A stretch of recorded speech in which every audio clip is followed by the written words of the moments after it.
좋아요와 구독하기는 사랑입니다. 네, 안녕하십니까. 2019년 1월 9일 부동산에 관련 아주 특별한 이야기 부동산 별별사에 오신 여러분을 환영합니다. 오늘 2019년 첫 방송인데 한 해 동안 잘 지내셨습니까? 안녕하세요. 새해 복 많이 받으세요. 아유, 새해 복 많이 받으세요. 네. 너무 오랜만에 해서 네. 새해 복 많이 받으세요 할 시기도 지났나 봐요. 익숙하지도 않나 지금. 네. 되게 어색해 지금. 그러니까요. 2019. 아, 그러네요. 네. 한 살 더 먹은 기념으로 떡국은 많이 드셨습니까? 알면서 못 먹었습니다 아직. 예. 네, 그럼 아직 안 먹은 걸로. 네. 네. 자, 오늘 한 해의 첫 방송인데요. 새해 관련된 이야기를 좀 나눠볼까 해요. 네. 뭐 사실 다들 부동산 시장 동향에 대해서는 많이 알고 계시는 상황이죠. 그래서 제일 중요한 거는 뭐 투자를 해야 되냐, 뭐 하냐, 뭐 이런 것도 중요하겠지만 집을 사야 되냐, 뭐 이런 것도 중요하겠지만 과연 2019년 한 해 뭐 해서 먹고 살아야 되냐? 심각하죠. 심각하죠. 네. 네. 이런 주제를 가지고 한번 이야기 나눠보도록 하겠습니다. 자, 일단 간단하게 다들 아시는 이야기겠지만 시장 동향에 대한 이야기 한번 나눠보도록 할게요. 일단은 뭐 정부에서 다양한 고강도 대책이 발표가 됐습니다. 3기 신도시 발표가 최근에 이루어졌었고요. 그다음에 9.13 부동산 대책, 그다음에 대출 규제, 뭐 금리 인상, 그리고 입주 물량 폭탄. 그래서 대표적으로 헬리오시티 같은 경우에 가장 큰 이슈가 되고 있고요. 거기에 따라서 전 거래량이 감소하고 전세 가격이 하락하고 거기다 계절적 비수기까지 겹쳐서 지금 부동산 시장은 거의 뭐 한파에 날씨하고 비슷하게 꽁꽁 얼어붙어 있는 상황입니다. 자, 이런 상황에 이제 다들 궁금해하시는 부분이 과연 사람들은 어떻게 생각하느냐에 대한 설문조사인데요. 설문조사 결과가 나왔어요. 네. 그래서 지난 2018년 12월 3일부터 17일까지 설문조사 결과에 의하면 일단 2019년 상반기 주택 구매 의향이 없다면 이유는 무엇입니까? 라고 얘기를 했는데요. 이 결과에서 재밌는 게 뭐냐면 19.1%는 주택 구입 의향이 있다라고 대답했다는 거예요. 그러니까 2019년 상반기에 주택을 구입하고자 하는 사람이 몇 퍼센트? 19.1%가 아직 있더라라는 얘기입니다. 10.3 아니야? 19.1. 19.1.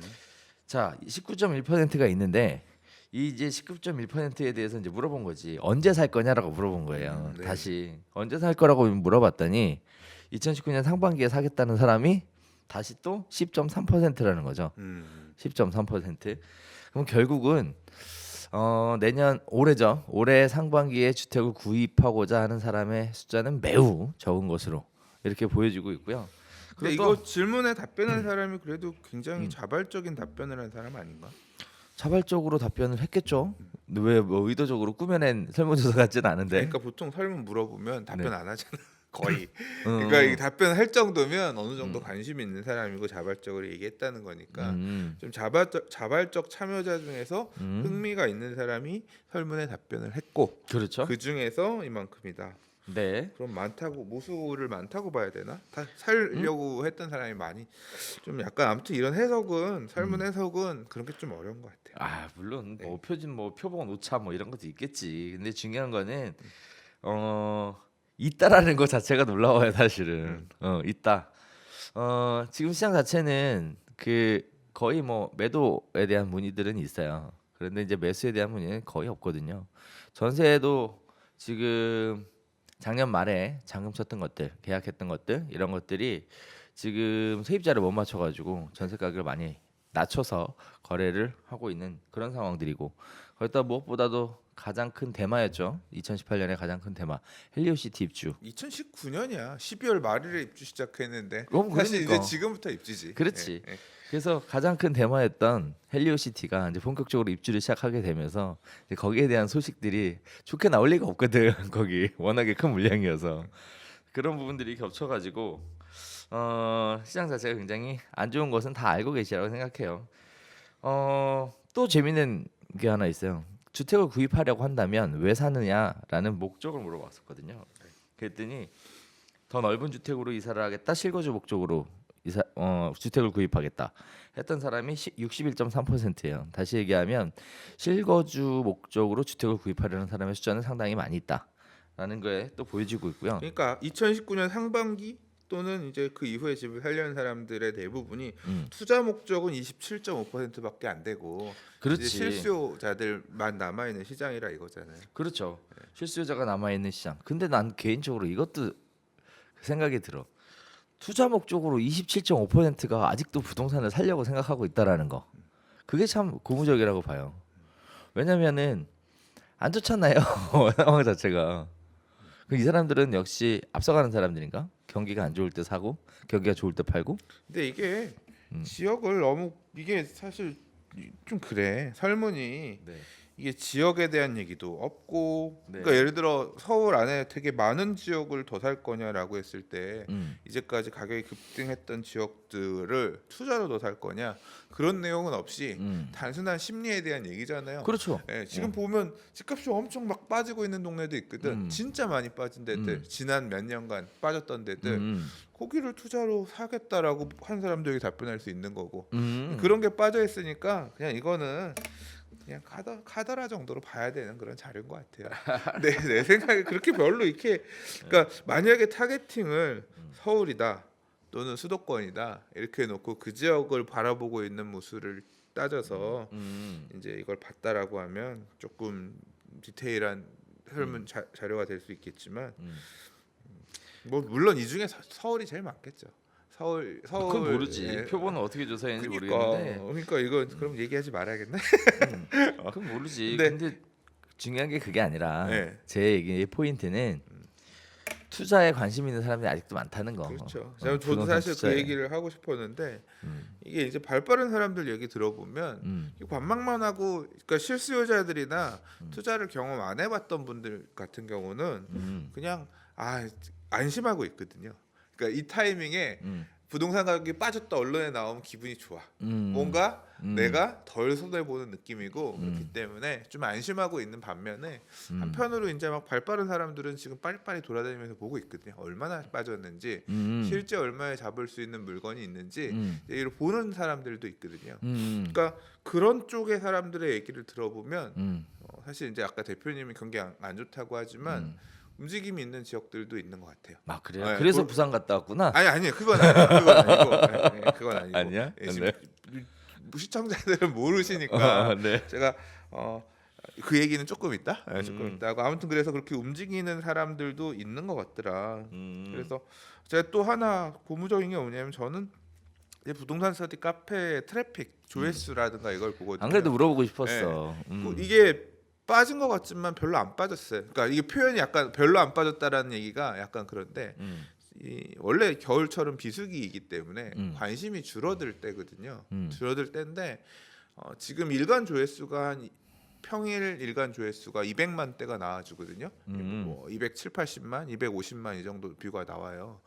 이게 과거에 비하면 엄청 여전히 많은 거고요. 물론이지. 예, 회원수가 늘었잖아. 예, 회원수가. 비교하자면 한 작년 여름 되기 전, 작년 한 4월 달, 5월 달 그 정도 트래픽이 계속 유지가 되고 있는 거거든요. 이게 뭐냐면 여전히 사람들이 어쨌거나 관심을 갖고 트래픽이 유지가 되고 있다는 얘기입니다. 이게 물론 이 상황에서 더 빠지기 시작할 수도 있어요. 침체가 이어지고 계속되면 재미도 없고 맨날 와봐야 좋은 얘기도 없을 텐데 하면서 빠질 수도 있겠지만 아직까지나 그 경기 안 좋았을 때 네. 그때는 정부 안 와. 사람이 조회수가 없어. 없어요? 글도 안 올라오고. 그리고 또 하나 이제 이 조회수만 볼 수 있는 게 아니라 뷰만 볼 수 있는 게 아니라 이 가입 회원 수도 있거든요. 가입 회원 탈퇴 회원이 있습니다. 그렇죠. 그러니까 장이 좋을 때는 막 급등할 때 많을 때 하루에 3,800명, 3,900명 가입한 날도 있어요. 가입자가. 근데 이제 보통 일반적으로 좀 이제 막 과열되는 시즌에는 한 1,000에서 2,000명 사이, 1,000에서 1,500명 사이 가입들 하고 요즘도 가입이 이제 이렇게 많아요? 그럼요. 아니 조정장에서 지금 같은 분위기 안 좋은 때는 몇 명 가입하냐면 500에서 800 그래도 정도 많구나. 가입해요 하루에. 탈퇴한 사람도 있어. 한 탈퇴는 꾸준히 50에서 100명 정도 매일 탈퇴하시는 것 같아요. 그러니까 계속 늘어나고는 있는 거지. 그러니까 저는 그 숫자가 늘어나고 있는 게 이게 여전히 어쨌거나 보고 있는 거예요. 물론 그게 상승에 대한 기대감 때문에 가입한다라고만은 볼 수 없어요. 왜냐하면 맨날 뭐가 나오잖아. 음. 요번에도 사실 뭐 주택 공시 가격, 그렇죠. 공시지가 올라가는 문제, 그다음에 또 이제 양도소득세 관련해서 임대사업자 혜택 관련해서 이제 소득세법 건드리는 것들 나오고 그러니까 대체 어떻게 돌아가는 거냐 궁금할 때 전문가의 뉴스를 보면서 알 수도 있지만 시장 참여자들의 반응을 보기 위해서 노니까 그게 사실은 어느 정도 트래픽 유지하는데 반영이 되고 있을 거라고 생각합니다. 예를 들어서 3기 신도시 대책 발표했을 때에는 일간 조회수가 400만 대로 치솟았거든요. 그러니까 여전히 보고는 있어. 그러니까 에너지가 없는 건 아닙니다. 에너지가 없는 건 아닌데 그래서 올 봄 상황을 좀 봐야 될 것 같아요. 그러니까 만약에 트래픽이 늘어난다 지금 이 상황에서 다시 300만 대로 치고 올라간다라고 생각하면 또 보면 알 수 없는 거예요. 네. 자, 알 수 없다. 네. 뭘 몰라 모르겠네. 아니 그렇게 우리는 예측할 필요가 없다니까. 나는 알았어. 예측할 필요가 없어. 알았어. 나는 진짜 애널리스트라든가 이 전문가들이 되게 불쌍해. 왜냐하면 물어보잖아요. 오를 거냐 떨어질 거냐 답을 맞추래. 그러면 이제 있는 생각 짜내가지고 어쨌거나 베팅을 해야 되는 건데. 나는 난 힘들어. 베팅을 우리 안 난 딸린 식구들이 많아갖고 이제 두 번째 우리 다룰 주제가 과연 2019년 뭐해서 먹고 살아야 되냐 이건데 우리 전국에 회원들도 있고 그 사람들도 이제 생활고잖아요. 이게 지금 그 생계형 직업이거든. 근데 중개업 자체가 되게 안 좋은 직업이야. 내가 생각할 때는. 안 좋은 직업이야. 누가 좋은 직업이라 누가 그랬어요? 그러니까요. 이게 사람들이 꿀 빠는 직업인 줄 아는데 꿀 빨 때도 있지. 근데 없어. 없어. 장 좋을 때 그 뭐죠? 장 좋아서 뭐 아니야. 거래 많이 내가 된다고 볼 할 때 때 뭐 꿀 빠는 사람들이 있어. 그러니까 거래가액이 없어. 높은 지역들은 분위기 좋아지면 그때 진짜 돈을 캐. 근데 이제 전세만 써도 매매 몇 개만 하더라도 수수료가 잘 나오니까. 근데 서울에 전국에 그렇게 꿀 빠는 어떤 데가 얼마나 있겠어요. 물도 꿀 빠는 동네도 가보면 굉장히 경쟁 치열하고 그 중에서 이제 돈 많이 제대로 그래. 버는 사람 몇 명 없는 거지. 그래. 그래서 그렇게 아니야. 통계를 얘기해. 평균을 얘기해야지. 평균을 얘기하면 안 좋지. 평균을 얘기해야지. 자, 그래서 지금 현재 부동산 시장 자체가 이젠 올해 상반기에는 크게 기대하기 어려운 상황이다. 거기다가 이제 또 터졌죠. 시세 50% 수준의 단독주택 공시가격 현실화하겠다라는 부분이 나왔어요. 그래서 공시가격을 올리겠다라는 얘기인데 뭐 건물부터 시작해서 뭐 토지에 관련된 부분 공시가격을 이렇게 올리면 이제 재산세하고 종부세가 급격하게 보유세가 급격하게 증가하죠. 제가 볼 때 되는. 미친 것 같아요. 이거는 이렇게까지 이게 그러니까 국민들의 공분을 이용해 가지고 아주 증세를 그러니까 이때다고서 팍팍팍팍 올리는 것 같아요. 그러니까 네. 이게 사실 뭐 얼마 몇만 원 늘어난 것 같고 뭐 타격받냐라고 얘기는 하는 건데 올라가면 떨어지지 않잖아. 안 좋은 시장 안에서도 세금은 늘어나잖아. 그래서 그러니까 이게 이렇게 급격한 상승은 사실 이제 뭐 그럴 수 있다고 쳐요. 뭐 제가 뭐 제가 어쩐다고 바뀔 수 있는 게 아니기 때문에 그냥 그럴 수 있다고 치는 건데 그럼 받아들여야지. 받아들이고 결국은 뭐냐면 이런 사회적인 어떤 환경의 변화는 투자 환경의 변화나 아니면 뭐 투자가 아니라 말 그대로 이 적응하고 어쨌거나 버티는 수밖에 없는데요. 버티는 수밖에 없는데 이제 여러 가지 생각들이 듭니다. 첫 번째는 뭐냐면 일단 정비 사업 측면에서는 되게 많은 보세요. 공시 가격이 이렇게 올라가게 되면 개별 표준지 공시지가도 올라가잖아요. 네. 그러면 감정 평가의 기준도 바뀌는 거죠. 그렇죠. 그러면 다들 미친 듯이 올라갈 겁니다. 조성 원가들이 다 올라가겠지. 이것만 그럴까요? 누가 이제 그런 표현도 쓰더라고요. 개별 공시지가 이렇게 올리는 거는 3기 신도시 안 하겠다는 거라고. 올라가면 왜? 그 돈 오른 가격 어떻게 보상해 줄 거냐 이거죠. 전체적으로 집가가 올라가면 이런 기본적으로 조성 원가들이 다 올라가는 거기 때문에 새로 주택을 만드는 측면에 있어서는 되게 이제 원가가 올라가니까 압박이 될 수밖에 없죠. 재개발 사업에서 재건축 사업에서 조합원 분양가라고 하는 게 결국 이렇게 평가받은 토지 가격에다가 건축비, 사업비, 정비 사업비를 녹여가지고 조합원 분양가를 산정하는 건데 다 올라갈 것 같아요. 엄청나게. 근데 정비 사업 경쟁 평가할 때 공시가격 기준으로 하는 건 아니잖아요. 아니죠. 표준지 공시지가 기준으로 개별 공시지가 아니라 표준지 공시지가에서 여러 가지 요인들 고려해서 하죠. 영향을 물론 이제 그러니까 어떤 결과가 나오냐면 사업성이 안 좋은 재개발 구역은 이제 비례율 7, 80%뭐 그런 데도 나올 수 있겠죠. 물론 이제 지금 상황이 그런 상황은 아니라서 그렇게 비례율이 떨어지는 데가 나오진 않겠지만 그러나 평균적인 평가 금액들도 좀 올라갈 것 같아요. 뭐 비례율이 그렇게 떨어지면 사업 안 하겠죠? 네, 뭐 지금 상황에서는 정비 사업이 그렇게 멈춰서 일반 분양이 저렇게들 잘 되는데 여전히 물론 요번에 이제 그 어디야? 판교 가자자 위례 위례 말고요. 도시 서울 안에 강남의 서초에 네. 지금 어디더라?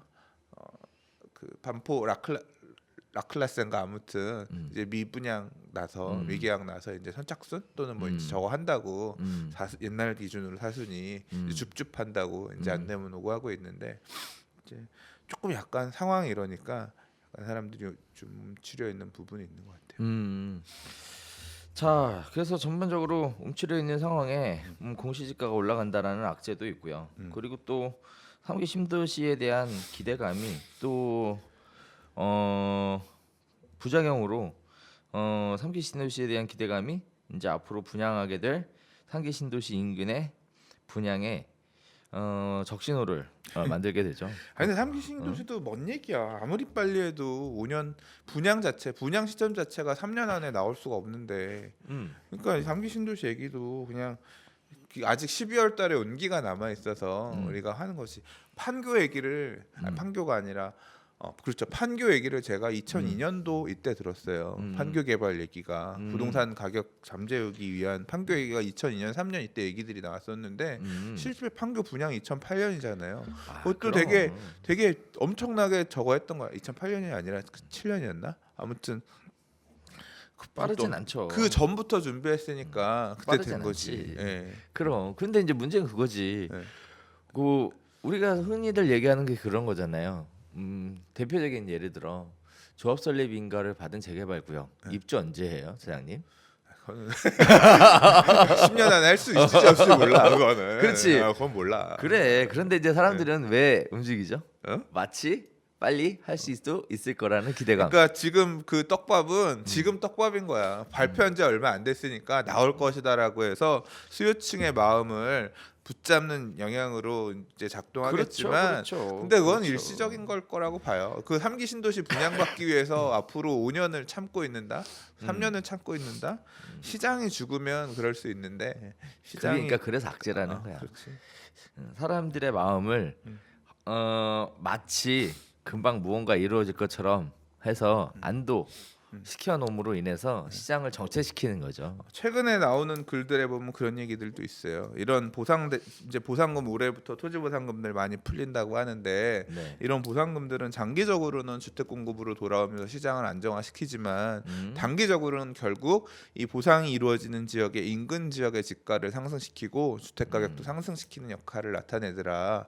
이제 그렇게 이제 그 부분도 올해 보상받으면 내년 부동산 시장에는 일단 집값을 끌어올리는데 토지 가격을 끌어올리는데 영향을 끼칠 수 있을 거다. 이제 그런 분석들도 하고 있어요. 아 그래요? 그러면 토지 가격이 올라가겠네.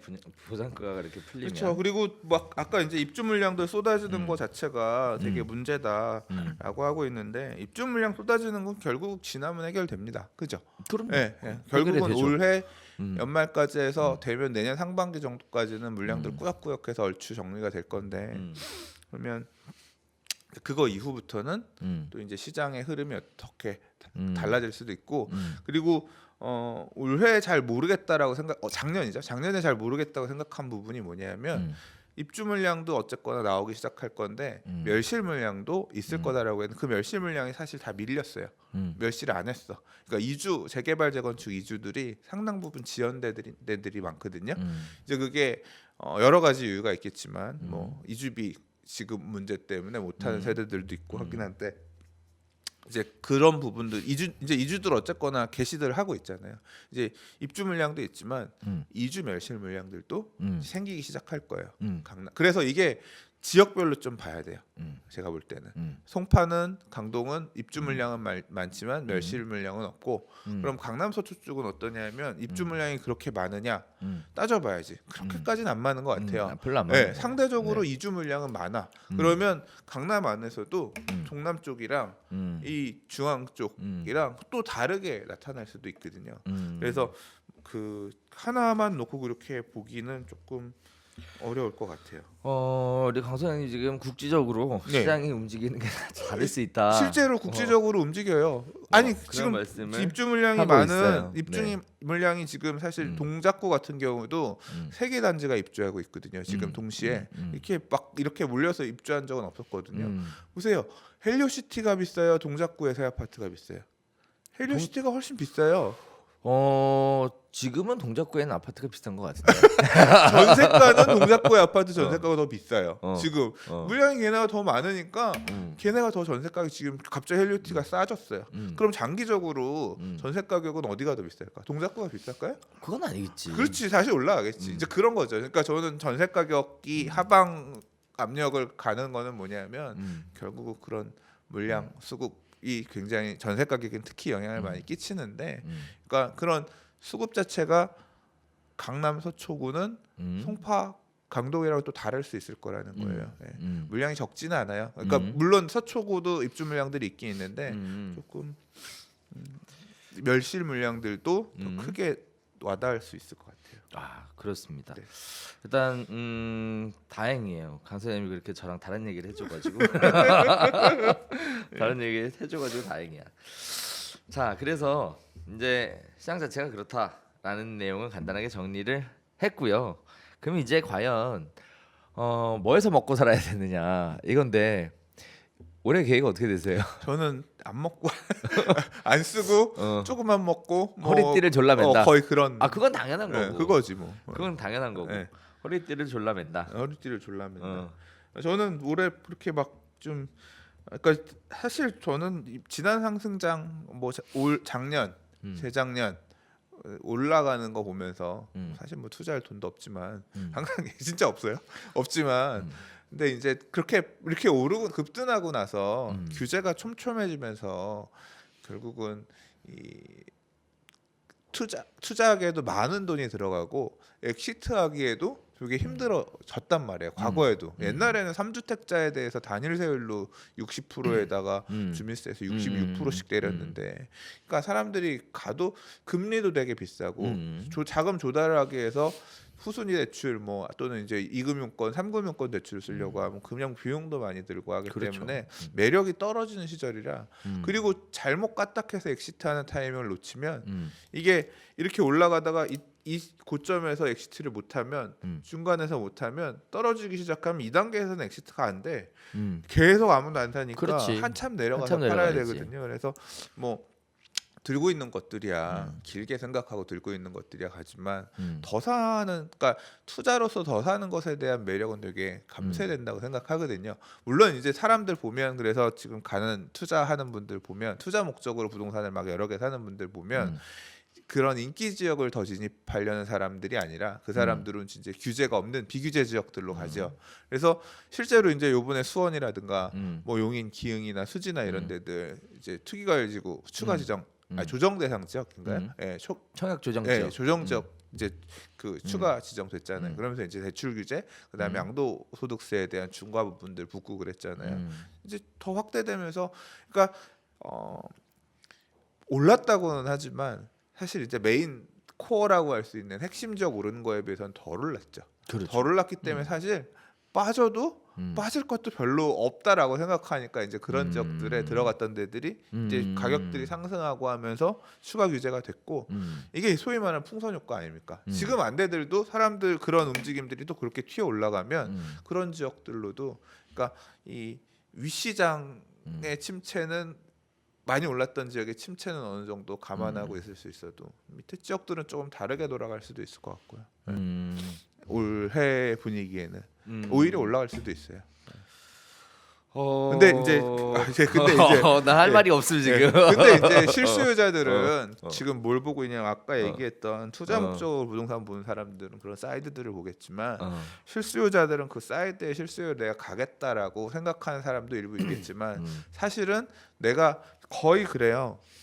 내가 강남에, 내가 송파에, 내가 강동에 들어가려고 그랬는데 갑자기 급등하면서 못 들어갔다는 거예요. 그래서 이 사람들이 다시 내가 사야지 이번엔 사야지라고 맘먹고 있는 금액이 급등하기 전 가격 정도, 예를 들어 2017년, 뭐 2018년 정도, 그러니까 2018년 2017년 12월부터 다시 급등하기 시작했죠.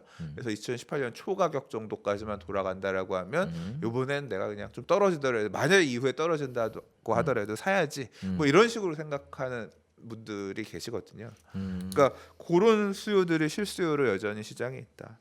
이 그 청약 통장을 가지고 저걸 하는 거는 한계가 있죠. 경쟁률 계속 이렇게 높게 나오고 사람들 받고 싶어 하는데 수요는 있단 말이에요. 근데 공급이 그렇게 생각보다 물량이, 특히 강남 중층재건축 같은 경우 일반 분양 개수 얼마 없고 재개발들 같은 경우, 재개발은 좀 상대적으로 물량이 있는 편이긴 한데 뭐 거기들도 경쟁률 40대 1, 50대 1, 30대 1, 한 명 받으면 30명, 40대 1이면 39명 못 받는 거잖아요.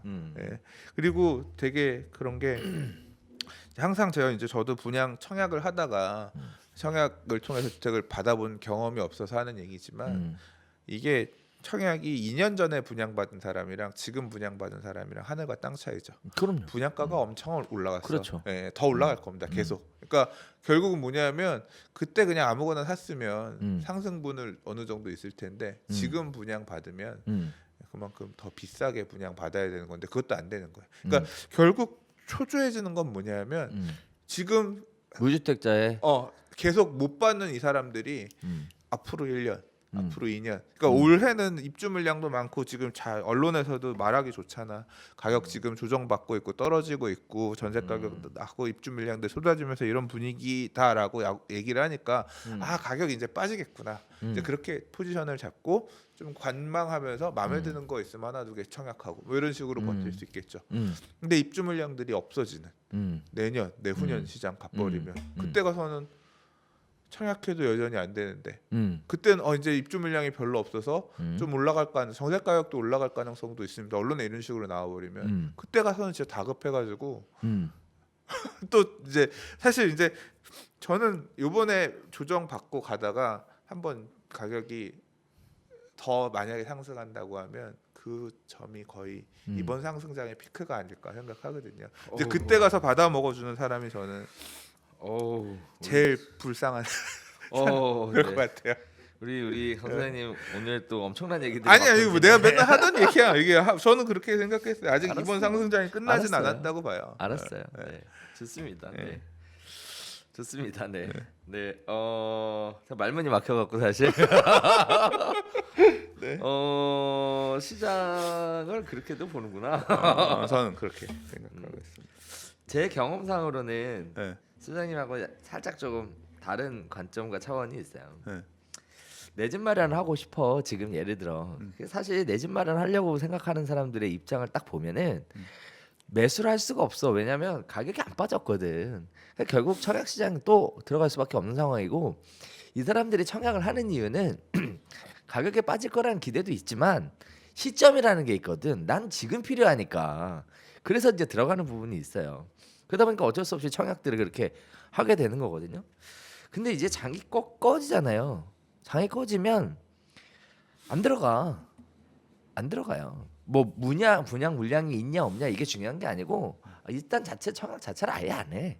그래서 미분양 미비액 속출을 하고요. 거기에 따라서 무슨 뭐 건설회사 부도 얘기 나오고 너무 지나치게 분양가를 높여서 그 분양을 얘기를 하기에는 지금 너무 이른 시기잖아요. 그러니까 예를 들어 올해 미분양이 서울에 날까요? 올해 미분양 올해는 안 나죠. 내년엔? 내년에는 생각해봐야 돼요. 그래요? 네. 내년엔 생각해봐야 돼요.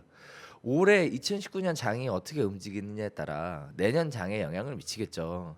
근데 올해 장이 말 그대로 다시 반등하지 않는다면 그냥 이 수준을 유지하거나 아니면 밑으로 빠지는 걸 거 아니에요. 근데 이제 소장님은 제가 이제 느끼는 게 다시 반등할 수도 있다라는 걸 전제로 깔고 가는 거고, 저는 현 상태를 유지하거나 아니면 가격이 빠질 것이다. 이게 지금 사실 음. 이 변곡점을 넘어왔다. 보시는 그렇게 거네요. 보고 있는 거거든요. 그런 차원에서 이제 견해의 차이가 좀 있는 것 같고, 그렇게 보면 저는 개인적으로 현 상태를 유지하는 거 전 별로 안 좋게 봐요. 저 개인적으로는 빠져야 된다고 보거든요. 그러면 더 심해질 수도 있어요. 왜냐하면 가격이 쭉 올라갔어. 그리고 좀 내려가 줘야 다시 새로운 시장 참여자가 만들어지고 에너지가 고일 텐데, 올라갔어. 근데 안 빠지고 그대로 가. 그러면 이게 중개업파의 입장에서 너 너무 길게 가는 거야 그러면.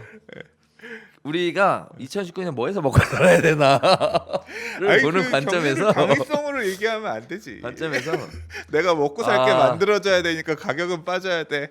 그건 좀 그렇다. 아니야 그게 아니라 네. 그렇게 될 거예요. 그렇게 될 건데, 네. 그런 상황에서 뭘 해서 먹고 살아야 되냐에 관련돼서 사실 여러 가지 루트와 방법들이 있어요. 그 뭐 예를 들면 분양시장 요새 분양 안 되거든요. 그런 메이저 단지 이런 관심 있는 데만 되고, 조그만 소형 있죠. 이런 데들은 분양하는데 떼분양 일종의. 어디 그래서 서울에 어디 그런 게 있어? 많어. 이 동네도 많아. 아이 그 빌라 이런 거랑 빌라 아니고. 그러니까 소규모 아파트 나홀로 그러니까 사람들이 똑똑해져가지고 옛날처럼 그러니까 돈 되는 거 그러니까 정보가 되게 빨리 소모되고 하기 때문에 사람들이 그 될 거 안 될 거를 제가 볼 때 잘 보는 것 같아요. 아니요. 그 이렇게도 봐야 되거든. 예. 이제 현실적으로 볼 때 뭐 장이 좋을 때는 특히 오피스텔이나 어떤 도시형 생활주택 이런 쪽의 것들도 덩달아 잘 됐어요. 예. 처음에 무슨 저 가격에 분양이 될까라고 했지만 다 완판들 쳤어.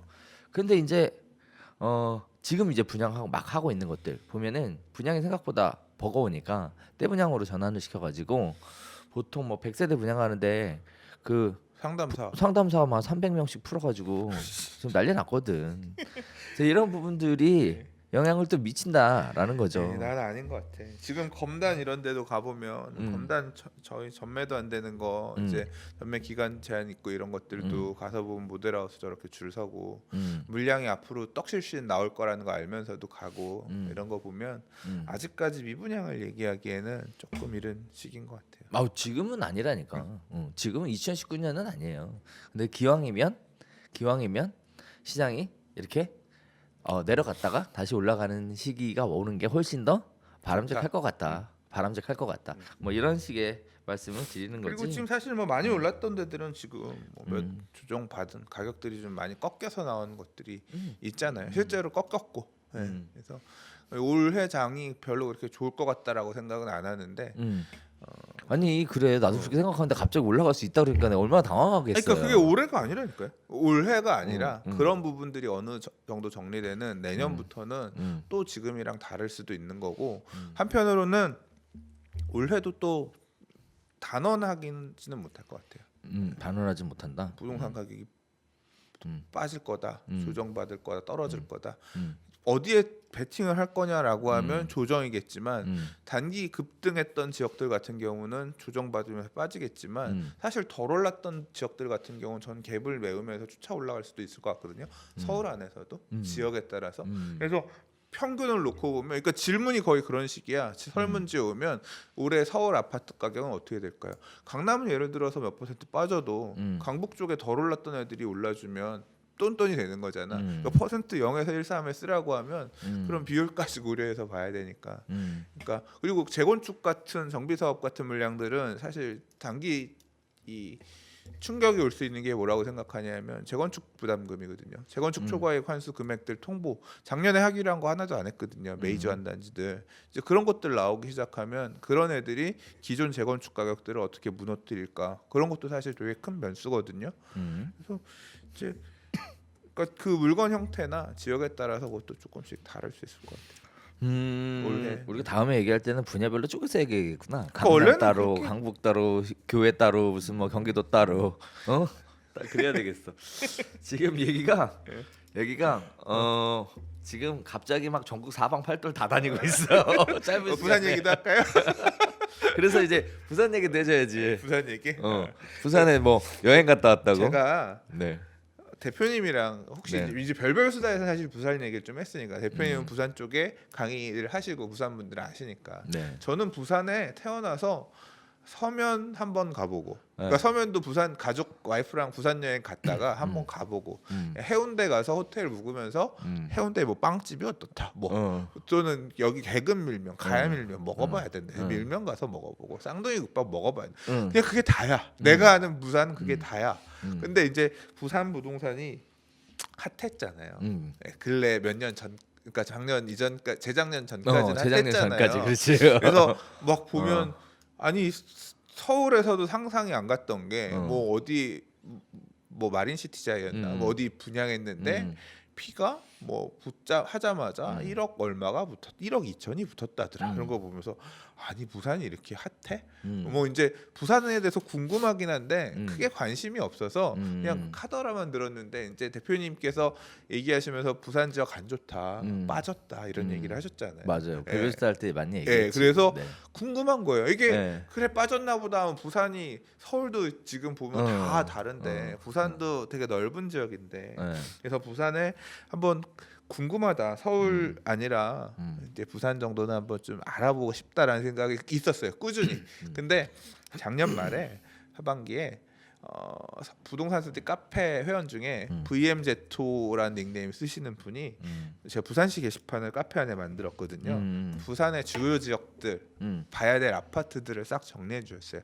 이 동네는 전통의 학군이 있는 지역, 이 동네는 뭐가 있는 지역, 뭐 부산 안에서는 메가마트란 게 굉장히 살기 좋고 뭐 잘 돼 있고 이런 식으로 해서 부산에 살기 좋은 동네하고 관심 갖고 보실 만한 아파트들을 찍어주셨어요. 그래서 제 부산 여행의 목적은 첫 번째는 뭐냐면 제 취미 관련해서 모임이 있었거든요. 취미 관련한 모임. 그래서 부산에. 네, 그 취미 모임에 참석하는 김에 아파트들을 좀 다 둘러보고 오겠다. 제가 이제 외박을 못 하는데 가족이 있고 그런데 근데 또 기회가 됐지. 가족 여행들을 가서 저만 혼자 이제 있다 보니까 그러면 이참에 부산 가서 며칠 보고 오자라고 해서 뺄 수 있는 날 딱 빼니까 4일인 거예요. 와. 그래서 진짜 멋지다. 그 아파트 거론되어 있는 아파트들을 일단 다 보고 오자.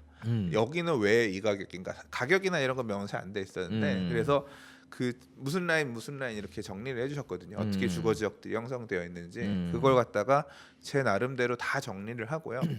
정리를 4일 동안 빡세게 했어요. 근데 다 못했어. 그리고 가격 시세 흐름 이런 것들도 좀 본 상태에서 가서 그걸 다 걸어 다녔어요. 그 아파트들을 다 보고 왔어요. 6개 구정도 7개 구정도를 봤는데 보고 왔고 네. 이제 그래서 부산 시장이 지금 어떤 분위기구나 지금 어느 쯤이겠구나라는 거에 대해서 나름대로 지금 생각을 정리하고 있는 중이죠. 아직 정리는 안 끝났고. 얼추 이제 감은 잡았어요. 내가 만약에 부산에 나중에 집을 산다라고 하면 어떤 집을 사면 좋겠다라거나 어떤 게 갖고 싶다거나 이제 그런 마음 정도는 어느 정도 정했죠. 그래서 부산에 가보니까 어떻게 좀 살만하던가요? 부산에 있는 분들은 요새? 부산 경기 안 좋아요. 그러니까 되게 안 좋아요. 되게 안 좋아요. 네. 그러니까 어떤 건 느끼면 제가 걸어서 다녔다 그랬잖아요. 그러니까 뭐 서울에서도 신규 아파트 상가 다 비어 있는 거는 뭐 흔한 일이죠. 거기도 신규 아파트 상가 이제 가보면 거기도 이제 그 광안대교 앞에 W라고 새로 지어진 IS 동서에서 지은 아주 그냥 초고층 바다 전망 끝내주는 아파트가 있어요.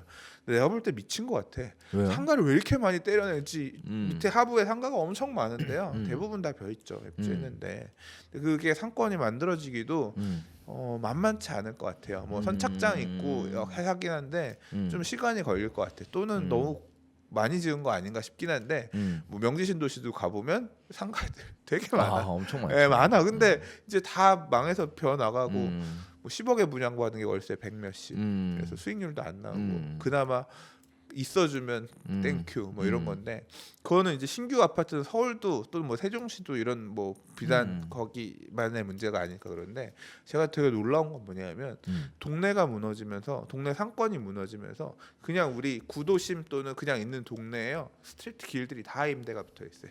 그냥 쫙 벼 있어. 그런 지역들도 있고요. 그냥 골목 안에 사람들 다니는 동선 안에 우리 가드점들이라고 표현하는 가게들 중에 보면 임대 붙어 있는 데들이 진짜 많아요. 그러니까 자영업 붕괴가 되게 심각한 것 같아요. 정말 장난 아닌 것 같고 이제 모임하는데 얘기하는데 백수입니다. 뭐 이제 그런 얘기들도 나오고 장사 자영업 하시는 분도 이제 따로 얘기를 해봤는데 장사가 안 돼서 일단은 지금 기존에 뭐 매장 3개 하던 거 정리하고 하나 하고 있는데 그것도 못 한다. 그것도 지금 뭐 어떻게 고민 중이다. 학원에 있는데 해야 될지. 그러니까 되게 그 지방 경기 자체가 조금 안 좋은 것 같아요. 그렇구나. 네. 되게 심각한 것 같았어요. 그러니까 네. 한편으로는 되게 흥미로운 점도 있었어요. 뭐가 또 흥미로웠어요? 제가 맥주를 되게 좋아하는데 수제 맥주 되게 잘 먹거든요. 네. 뭐 IPA라든가 서울에는 그런 어떤 뭐 맥주들을 먹을 수 있는 전문점들이 되게 많아요. 수제 네. 맥주를 판매하는 양조장들도 많고, 그러니까 국내 양조장들도 생기고 국내 양조장들이 이제 납품해서 그것만 받아서 파는 맥주집들도 되게 이제 많이 있는데, 뭐 제가 이제 소개받은 데가 그래서 오늘 모르겠지만, 그런 수제 맥주라든가 이제 이런 쪽도 아직까지는 좀 덜 퍼져 있고, 그러니까 그런 문화 별로 자체가 없다. 좀 덜 와 있는 부분도 있고, 한편으로는 되게 저는 매력을 느꼈던 게 뭐냐면 부산도 사실 이제 아파트 보면서 부산에 있는 주요 재개발 구역들을 다 돌았거든요. 네. 그러니까 부산도 되게 오래된 도시잖아요. 그렇죠. 그래서 오래된 도시 안에 재개발 형태로 개발한 데도 있지만 마찬가지로 도시 재생 뉴딜 사업 관련해서 근데 이제 그런 도시재생 사업하는 팀들 중에 아는 팀이 있는데 이제 그런 낡은 동네 가가지고 조금 그런 스타일로 가게들 내고 이제 이렇게 하는 데들이 있는데 오히려 부산이 그러니까 뭐 이 지역 어때요? 이 지역 어때요? 서울 근교에 있는 지역들 중에서 얘기들을 하더라고요. 근데 그러면 난 거기 별론 것 같은데 이제 뭐 얘기는 해요. 거기 갈 메리트가 없는 것 같은데 저는 사실 가봤더니 오히려 부산 쪽이 그런 도시재생 사업 같은 거에서 힙한 어떤 골목을 만든다거나 하면 되게 부산 그러니까 관광 목적으로 부산을 찾는 사람이 제주도처럼 많죠. 그러니까 장기적으로 부산을 먹여 살릴 그러니까 제가 이제 가서 그 지역 사시는 분들한테도 물어본 게 그런 거였거든요. 부산 사람들은 출퇴근은 어디예요? 그러니까 회사들 저는 서울 같은 경우는 주요 업무지구 중심으로 부동산 가격들이 뭐 이렇게 서열화되는 이런 모습들이 있는데 부산은 그런 게 상대적으로 없어요. 뭐 이유는 제가 이제 나중에 곰곰이 생각해 보니까 이유는 부산은 그렇게 서울만큼 넓지 않기 때문에 교통 스트레스가 상대적으로 적기 때문에 뭐 이 동네나 저 동네나 이제 그런 부분도 있고 그래서 그 동네에 평지, 그러니까 우룽지가 아닌 지역에 새 아파트가 잘 지어진 새 아파트가 있으면 가격이 상대적으로 더 높고 좀 그렇게 해서 평균적으로 이렇게 맞춰지는 것도 있는 것 같은데 만약에 부산이 지금 아까 말씀드렸던 것처럼 자영업이 붕괴하고 있고 기존에 있는 부산을 먹여 살리던 산업들이 붕괴하기 시작하면 뭐 산단 이런 쪽 같은 경우 이제 산업단지들 서쪽에 애들 많이 있는데 지금 비어 있는 데들도 많고 맞아요. 힘들대요. 그러면 힘들어요. 이제 영향받는 데들이랑 이제 그렇지 않은 지역들이랑 이렇게 갈 건데 그럼 부산 안에서 가장 경쟁력이 있을 만한 산업이 뭐냐? 관광밖에 생각이 안 나는 거야. 그 이상은 잘 모르겠어. 그러니까 그럼 내가 알 수 있는 그래도 관광은 나는 저는 사실 부산 되게 놀러 가고 싶었거든요. 예. 그러니까 부산에서 먹고 놀고 하던 기억이 되게 좋았거든. 그래서 또 가고 싶다 이거였는데 결국 나 같은 사람들이 와서 부산에서 어느 정도 소비를 하겠다라고 마음을 먹는다고 보면 그런 관광지로 만들어질 수 있는 주요 포인트들의 그런 것들 도시 재생 사업에 하는 쪽에 뭐 건물을 주택이라든가 할 수 있는 것들을 매입한다거나 또는 그런 팀들이 가서 괜히 이상한 어중간한 데 가서 가기보다는 그런 데 가서 그런 그 사업을 하면 훨씬 매력적일 것 같다는 생각을 되게 많이 했어요. 네. 혹시 해운대 갔어요 이번에? 갔죠. 그 해운대 가서 음. LCT 봤어요? 봤죠. LCT는 어떤 것 같아요? 근데 저는 그 주상복합 안 좋아합니다. 그러니까 물론 주상복합을 안 주상복합이 좋아해서? 아니라고 하더라도 음. 전 조망권 이런 거에 그러니까 요번에 가서 그러니까 이게 개인적인 취향입니다. 음. 개인적인 취향이라서 사실 W 같은 경우는 그 옆에 메트로시티를 보면서 그냥 겸사겸사 본 거지. 저 해운대 쪽에 있는 주복들은 아예 보지도 않았어요. 그러니까 그래요? 예, 사업 계획 예를 들어서 재개발 구역 중에서도 음. 저 시민공원 촉진구역이라고 있거든요. 이제 거기는 보지도 않았어요. 형태 자체가 주상복합 형태 가는 거라서 그러니까 개인적으로 별로 관심이 없어. 그래서 개인적으로 주상복합에 대해서는 관심이 없다. 그런 형태의 정비 사업. 왜냐하면 공사비도 엄청 비싸고요. 그러니까 일반적으로 일반 재개발 사업보다 공사비 훨씬 비싸요. 사업비가 많이 들어가요. 그리고 당연하지. 분양 리스크도 상대적으로 전 있다고 생각하거든요. 상가 이런 것도 많고. 그러니까 비례율 자체가 상업 시설이나 업무 시설이나 그걸 포함해서 아파트 포함해서 가는 건데, 그러니까 변수가 너무 많아요. 그래서 저는 아예 관심 안 보고 있고, 그래서 사업 계획이 막 바뀌어. 그렇지. 그래서 저는 사업 그러니까 시공사들이 안 들어오잖아요. 주상복합 사업 같은 경우는 시공사 선정 잘 못하는 경우도 있고, 그래서 아예 그 부분은 배제하고 봤습니다. LCT는 진짜 높아요. 엄청 높고 이렇게 봐도 끝도 안 보여. 근데 한참 뒤에 가서 보면 이제 보이는데 일단 잠시 제1호돌드가 고전하는 걸로 봐서는 LCT도 고전할 것이 예상이 되는데 그 LCT는 아파트지만 롯데월드는 레지던스잖아요. 그래도 그리고 롯데월드는 좀 애초에 이 LCT가 분양가가 14억 5천부터 60억까지라 그랬나 그렇더라고요. 그래서 아무튼 근데 그 점점점 이 관리비라든가 그러니까 사실 제가 어프로치 할 수 있을 가격대거나 아니면 어프로치 할 수 있는 어떤 관리비라든가 그러니까 말 그대로 대한민국 상위 부산 안에서 상위 클래스 뭐 실제 분양 받은 데들이 거의 그렇대요. 법인이 영빈관 이런 거 쓰려고 받거나 진짜 부자들 이런 사람들이 가서 받고 그런 거라서 나랑은 상관없는 시장의 물건이에요. 저는 그래서 사실 부산 볼 때도요. 딱 전용 84만 봤어요. 전용 84.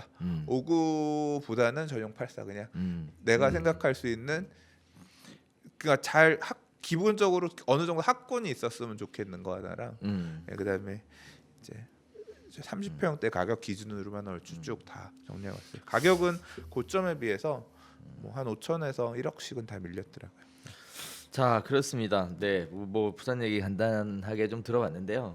부산시장이 그렇게 좋지 않다라는 이야기와 더불어 뭔가 시장 자체가 새로운 태동을 준비하고 있다라는 느낌으로 다가오고 있는데 아무쪼록 부산시장을 좀 지켜봐야 될 것 같고요. 지켜보시라는 얘기 아니에요. 그냥 저는 개인적인 관심으로 부산에는 어떤 동네가 좋은 그 얘기하려고 하는 게 동네인가 아니야. 그 얘기하려고 하는 게 아니고 지켜봐야 될 것 같고 일단 사실 오늘 두 번째 주제가 뭐해서 먹고 사냐였거든. 근데 제가 수장님 얘기하면서 답을 하나 찾았어. 뭐예요? 시장 이동.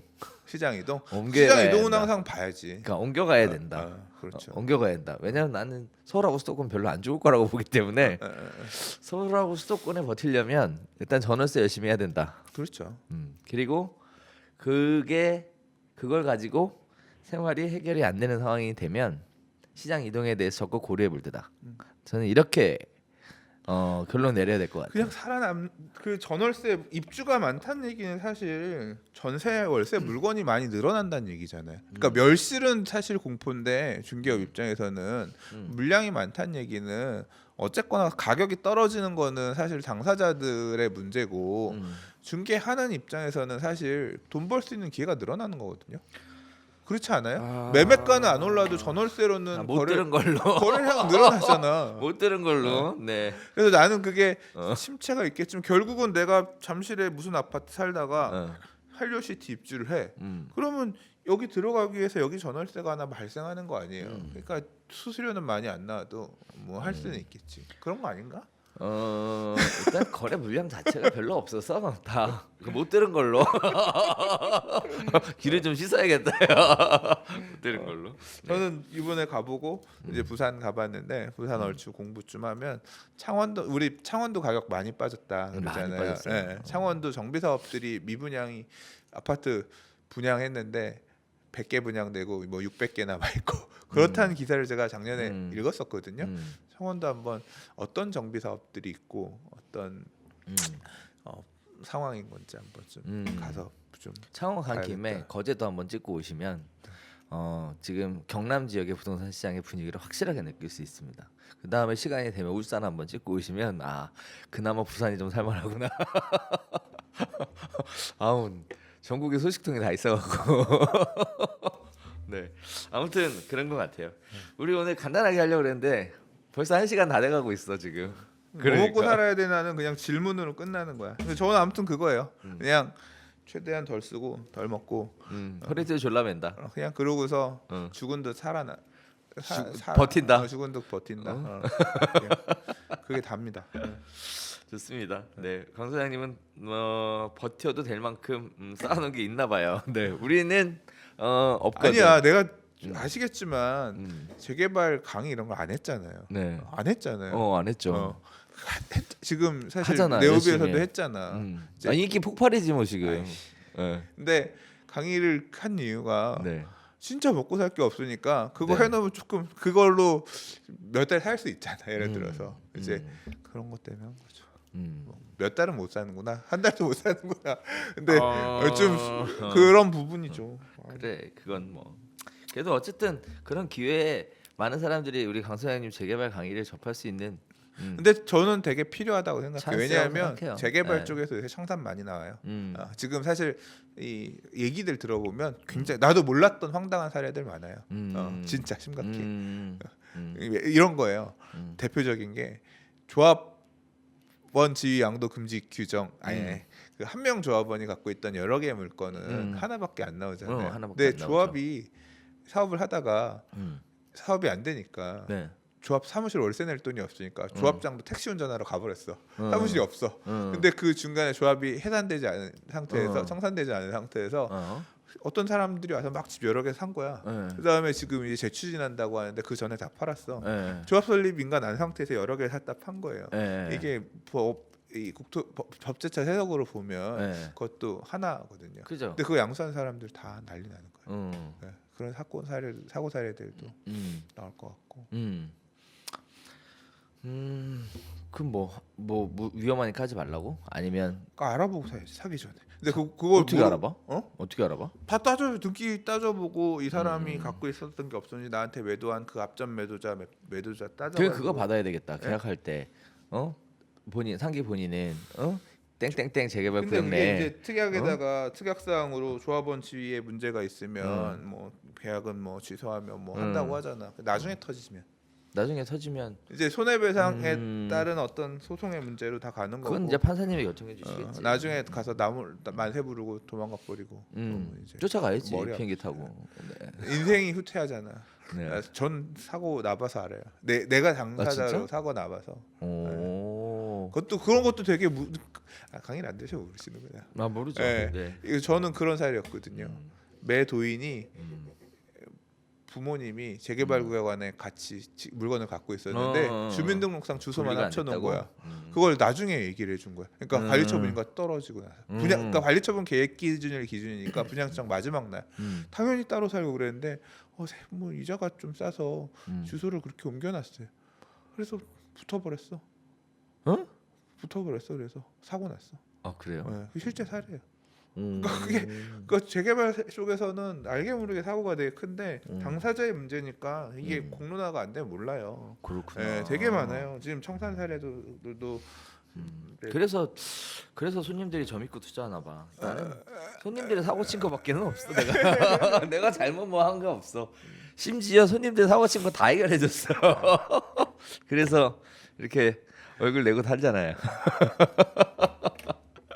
아무튼 그런 얘기. 자 오늘 신년 첫 방송인데요. 별별 수다인 만큼 그냥 수다처럼 진행해봤고요. 수다다. 네. 이제 다음 주에부터는 본격적으로 뭐 컨셉도 잡고 해서 새롭게 변화된 모습으로 다시 한번 인사드리는 게 좋을 것 같습니다. 더 우리가 수다 떨면 시청자분들이 싫어하실 것 같아서 오늘은 여기서 깔끔하게 인사드리는 게 좋을 것 같습니다.